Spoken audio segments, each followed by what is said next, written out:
Hello YouTube, Psychofox here. I've just dug out my Panasonic RX CT8110 from the loft and got down all my tapes as well. These are all my original tapes from the 1990s. So I thought I'd just run through with you what I've got really. Thought it might be quite interesting. Yes, these are all original. They're one thing I kept and never got rid of. So we'll just go through them. A lot of them are Queen, and they're the earliest. So I'll start with them first. I've got some vinyl as well that predates these from the late 80s, but yeah, this was the first Queen tape I ever bought. I remember I got this from Boots in Hereford. Queen Greatest Hits. Got this in 1988, I believe. Yeah, never looked back since. So I got a stack more, so I'll show you what else I bought. The Works, $8.49 hour price. We used to be lucky enough to have 2 hour price shops in Hereford, so that's where I used to get all my Queen stuff from, apart from the first one, which was Boots. But yeah, since then it was hour price all the way. So we got The Works, Sheer Heart Attack, £8.69. Goes without saying, these are all fantastic albums.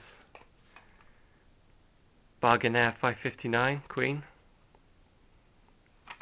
the first album. Kinda Magic,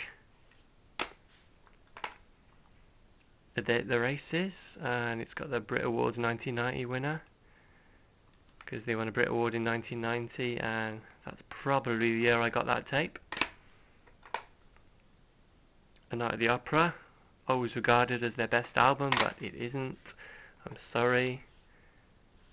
Queen, The Miracle. For me, it's got to be A Day at the Races or Queen 2, I'm afraid.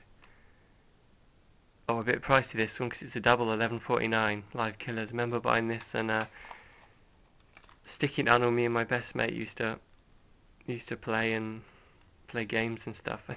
He just wasn't into Queen, so he wasn't that impressed. Queen 2. Another hour price one. Hot Space. I remember taking this on holiday in 1990 down to South Wales and just playing it on my Walkman constantly. And the same mate was into Billy Idol at the time, and we had this big argument about who was best, Queen or Billy Idol. I think it's obvious, you'll agree. So on to sort of later 90s now, in the sort of Britpop era. Oasis, Definitely Maybe.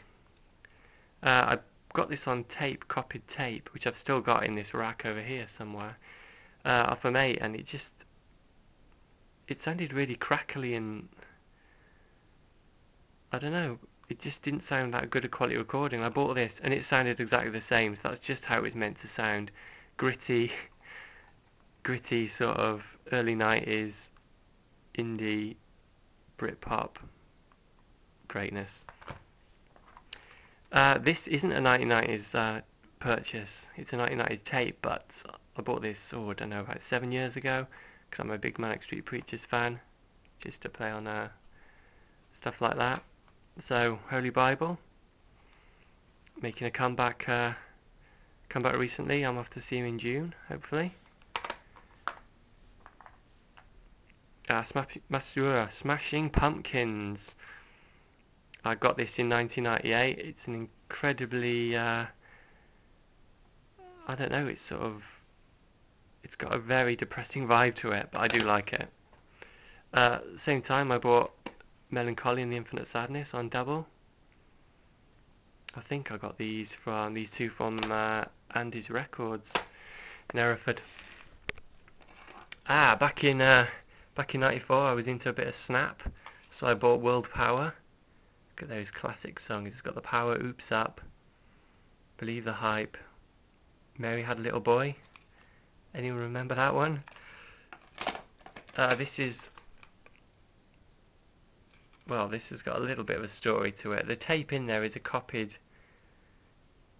Green Day and Weezer my mate put onto a cassette for me from his CD. And what happened was, I won't name the shop, but I procured the inlay. I procured the inlay card from a shop to put with my copy my mate had done me, and a few weeks later the same shop had reduced the tape without the inlay to about £2 to sell it cheap, because some idiot, me, had got the inlay. So I bought it for about £2, I reunited the tape and inlay, and I've still got my mate's copy, so with Weezer on it as well. So yeah, a bit cheeky, but the things you do when you're young, eh? Bit more Britpop, Sleeper, Smart. Is this original? No, it's a copy, and yeah, again, I picked up the inlay from somewhere illegally. And yet again with Elastica, this is a copy, and I've got the inlay. Yeah, I didn't realise I'd done that so many times. Portishead, I remember I got this from Woolworths. This is the actual original. It's not a copy. Excellent album. Dodgy, I was big into Dodgy as well. This is 3-piece suite. I got this from John Menzies in Hereford. Another fantastic album. Sleeper, The It Girl. John Menzies, £8. Another great album, as is their last album, Please Please. Not Please Please Me, that's the Beatles. Pleased to Meet You.